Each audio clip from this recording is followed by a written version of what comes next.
Right folks, new project for this channel. This board here is a Amiga 3000. This was made by Chucky and given to me by, again, Terrible Fire. He came over to visit us. We were on holiday in France and they came over for a few days and he had this with him, which makes me question whether he truly is my friend or he's just trying to slowly kill me. This video is sponsored by PCBWay. No, come on, let me do it, come on! Anyway, this is just ridiculous. I hate you! PCBWay offers PCB manufacturing services, of course, along with part assembly, but they also offer a number of other fantastic services like CNC, metal sheet fabrication, 3D printing, and even injection molding. Essentially a one-stop service for all your projects. So go to PCBWay.com, upload your project files, and get an instant quote, and thank you to them for sponsoring this video. This is another one of those sort of build-it-yourself repro PCBs for the Amiga done by Chucky. You remember this machine here that we built together on this channel, the TF or the Amiga 1200, which is still here working. It's actually found a spot over my desk and not under my desk or on shelves. And I actually use it almost daily. I kind of run demos and games on it, just in the background type of stuff. And I've played a few games, but it's usually demos and cool game intros I run on this, as is usually the way with those machines. But this is a Amiga 3000, which is interesting. I never had any Amiga in that format. So the good news with this is there's only a limited supply of SMD components on the bottom board and top of the board. I had some leftover components already, so I already populated some of them, like 5 or 6 leftover parts from the Amiga. So I'm going to order all the SMD stuff and the first part of this build. Again, Chucky has provided a very, very good website with a guide. I think it's a 4-part guide this time. We might do this in a few more episodes because, well, there's a few more steps and each part actually covers quite a bit more sometimes. I am dreading this just as much as I was dreading the Amiga 1200, and it's a big endeavor. It's a costly build, just like this machine was.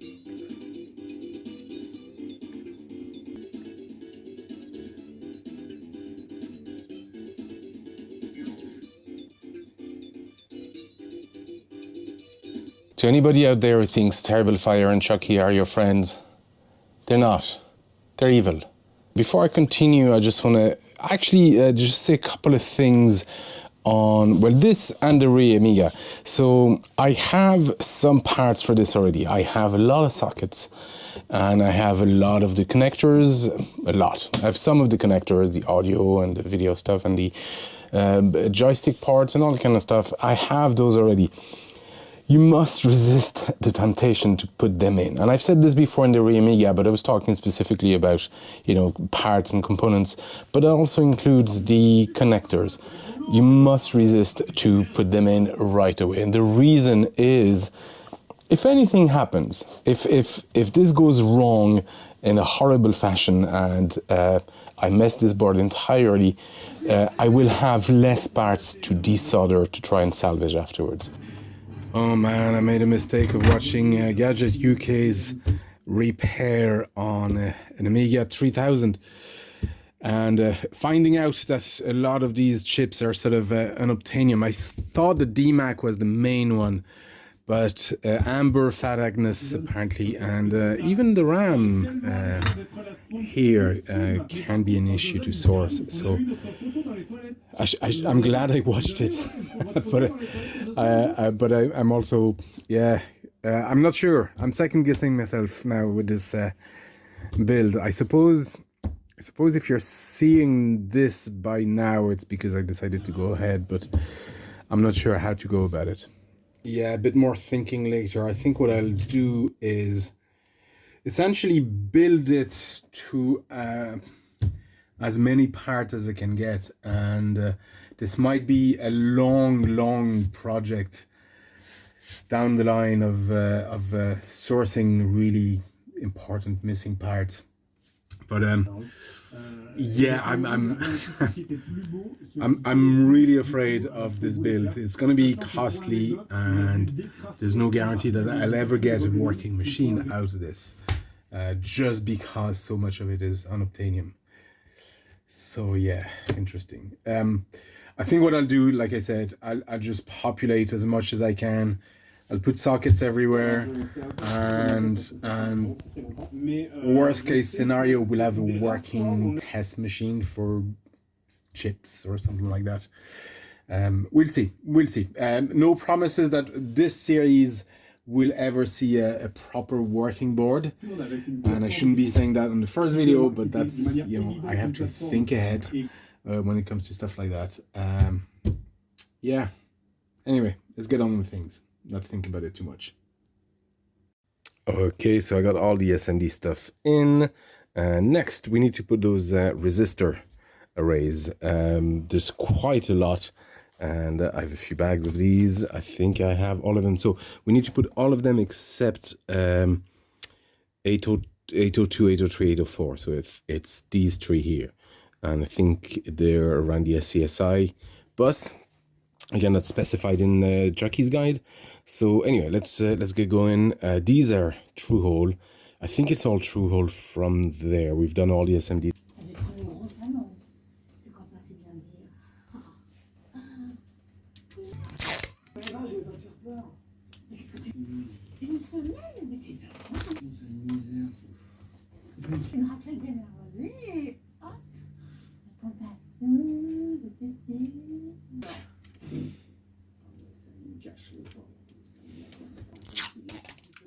Il a décidé d'augmenter de 100 € par méthode augmentée, mais c'est un enculé. Il se l'est tapé un soir après le boulot.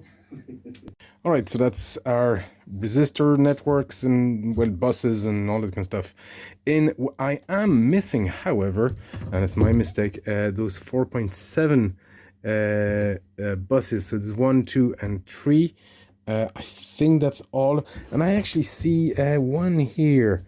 Is that no? I think that's a header. So I think that's all of them. So next we're gonna put in our power connector, and we're gonna apply power to our board in the hopes of getting our LEDs here for the 5 volt. And what is it? I think it's 5 volt. Is it 5 and 12? No. LED to, yeah, floppy probably +5, and the SCSI SCSI bus.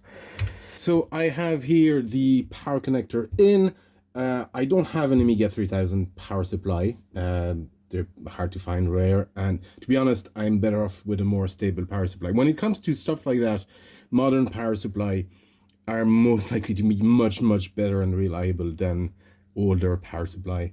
That have a tendency to take out whatever they're supplying power to when they fail. So I'm going to use an ATX. However, I don't have an ATX to this connector adapter. I don't have the adapter. It's ordered, it's on the way, but it's not here yet. But what I can do quickly to check is actually, I have this handy 5 volt power supply. It's a big ghetto. It's a bit of a hilly-billy fix, but it'll work. And if everything works fine, it should light up at least our power LED here. And ground should be, I believe, in the middle. And my hand is in the way, so it's going to take a little bit of wiggling. There you go. We got a red LED here lighting up. So I had a collection of LEDs in my spare box, and I didn't know which colors they were. So it could be anything, could be all red, it could be different colors. We'll find out as we go along. But the power LED is lighting up. It's a good sign. I didn't mess anything or too much, at least. We can continue with our build. So the next step is going to first be to put Agnes and Gary in and the oscillator and check we get horizontal and vertical. Sync. However, I don't have either of these. Neither do I have any of these. It's going to be an interesting build, like I say. Yeah, I need to source all these, and yeah, we'll deal with that when we come to it. However, there's a couple of things we can do. There's these these resistor networks that are needed for the SCSI, the SCSI bus, sorry. I keep saying SCSI, SCSI bus, and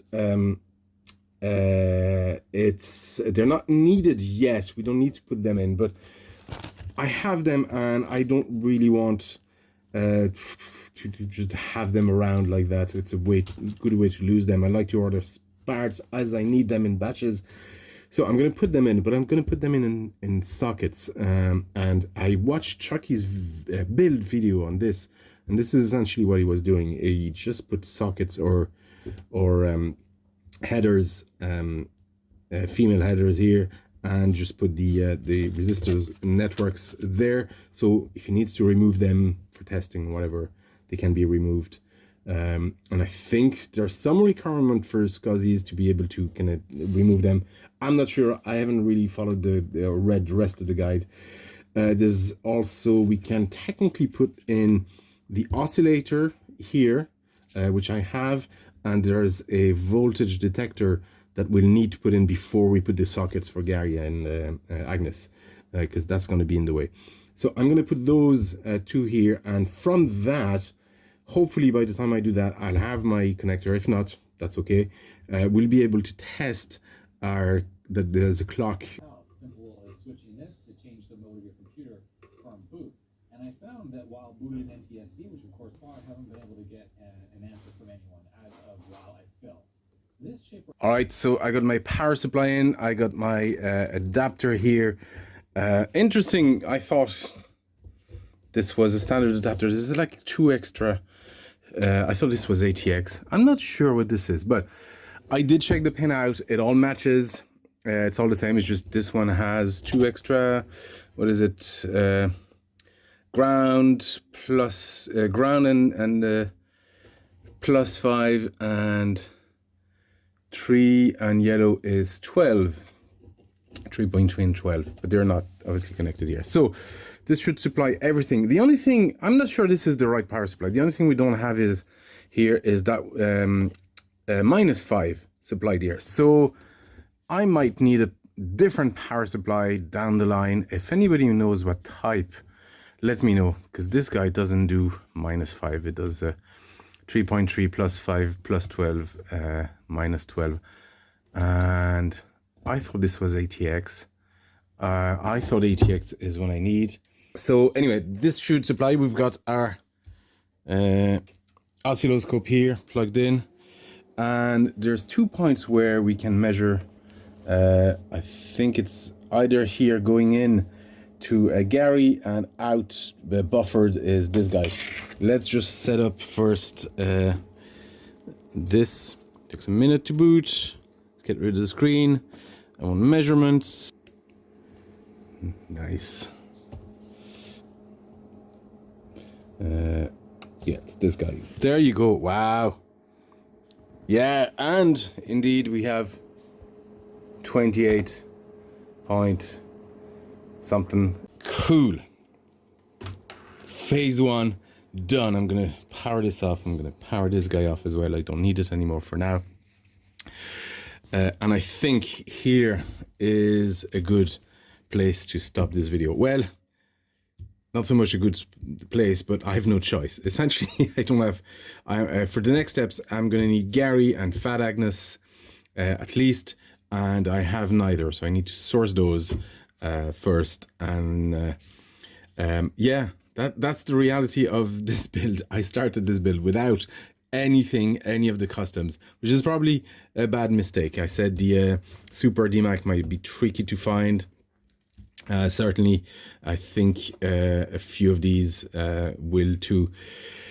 The RAM will be tricky to find. Everything is going to be tricky to find on this. Interesting to see whether I can actually source all of these. But I'd worry about that in the next video. So next video, first I need to source these two guys. We're going to put them in socket. There's a lot of TTLs that we need to put in. I need to decide. I've already put these guys for the reset stuff. Because we'll need that for these. I haven't decided. I didn't put sockets on these, but I haven't decided whether I want to put sockets on all the other TTLs. I mean, I'm in two ways. Putting a socket, you're definitely introducing an extra source of problems. If anybody has a different opinion, I'm all ears because I'm still undecided on this one. So let me know what you think in the comments. But folks, Amiga 3000 by Chucky. Chucky, thank you very much again, first for the board and also for the guides that you've made, taking the time to build those. And folks, I hope this was interesting. We started another nightmare build. Stay tuned. We'll see what happens. Folks, thank you for watching and I'll see you next time.